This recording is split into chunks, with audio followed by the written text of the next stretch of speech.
Shalom Elohim, salam hormat dan salam kasih kepada ketiga pribadi ilahi yang esa yang sudah ada di tengah-tengah dunia pada saat ini. Roh Bapa Sorgawi, Bapa Yahweh, Sang Pemegang Waktu yang berdiam dalam diri Bapa Eman Lahagu, Roh Alfa dan Omega, Tuhan Yesus Kristus yang sudah datang untuk yang kedua kalinya, yakni Bapa Aditya Nugrahanto, Roh Kudus, Roh Kebenaran, mempelainya yang terexcellent, inkarnasi Yohanes Pembaptis, Malaikat Wahyu 10 dan Perempuan Wahyu 12, yakni Ibu Fei Hamdani. Dan Shalom Elohim juga bagi setiap anak-anak Tuhan di seluruh keempat penjuru muka bumi yang dikasihi oleh Tuhan Yesus Kristus. Amin, haleluya. Ya Bapak Ibu yang terkasih, pada kali ini saya akan membacakan firman Tuhan yang terdapat di dalam kitab Daniel pasal 3 ayat 1 sampai dengan 11. Demikianlah firman Tuhan.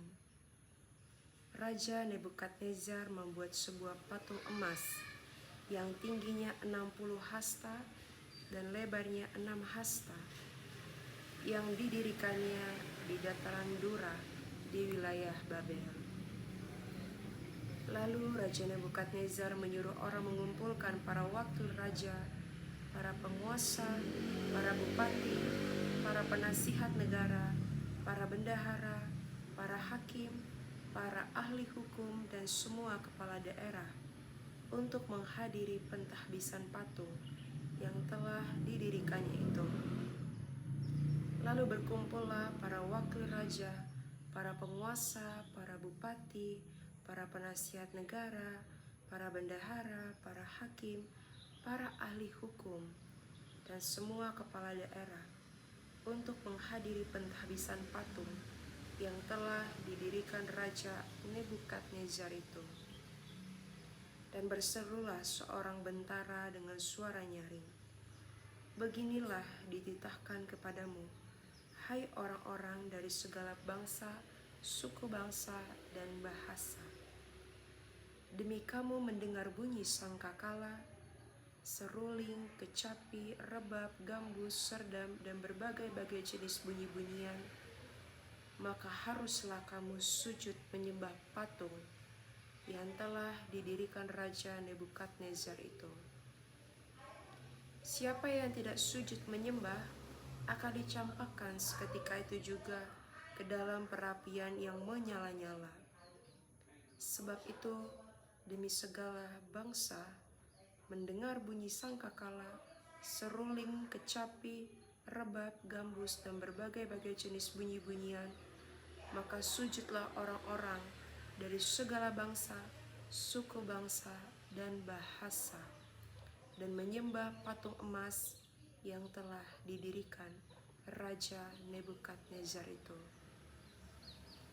Pada waktu itu juga tampillah beberapa orang Kasdim menuduh orang Yahudi. Berkatalah mereka kepada Raja Nebukadnezar, "Ya Raja, kekallah hidup Tuanku. Tuanku Raja telah mengeluarkan titah bahwa setiap orang yang mendengar bunyi sangkakala, seruling, kecapi, rebab, gambus, serdam, dan berbagai-bagai jenis bunyi-bunyian harus sujud menyembah patung emas itu. Dan bahwa siapa yang tidak sujud menyembah akan dicampakkan ke dalam perapian yang menyala-nyala." Amin. Demikian firman Tuhan. Di penghujung akhir zaman, yaitu pada masa ini,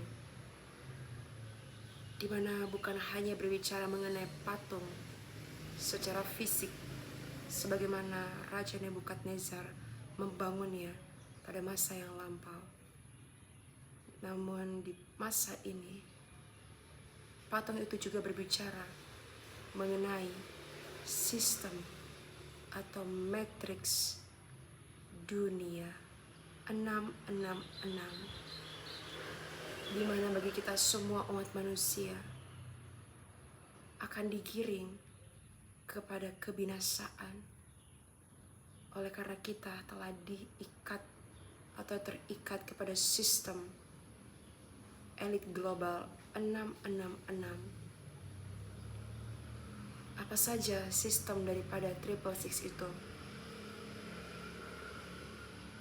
Contohnya yang sering kali kita gunakan, yakni penggunaan scan QR atau barcode.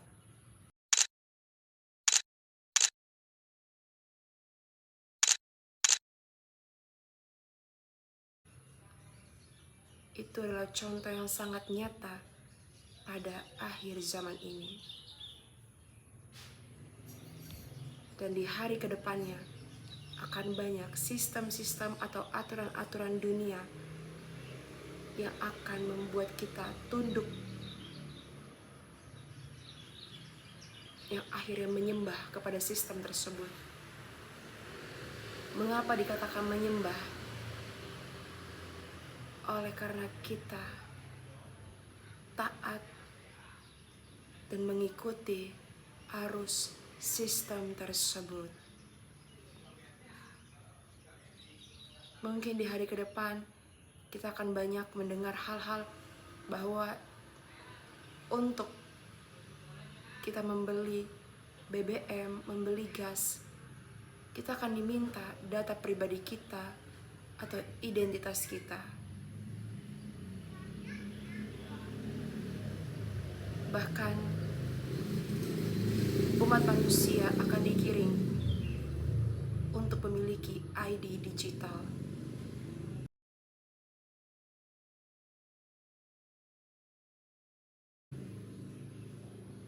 Dan itu masihlah permulaan, Bapak Ibu. Masih banyak lagi sistem-sistem elit global ini yang akan membuat kita jatuh dalam jurang kebinasaan.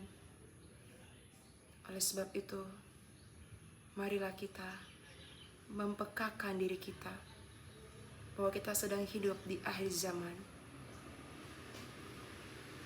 Marilah kita bertobat, merendahkan hati kita, berpuasa, memuji, menyembah, dan membaca firman-Nya.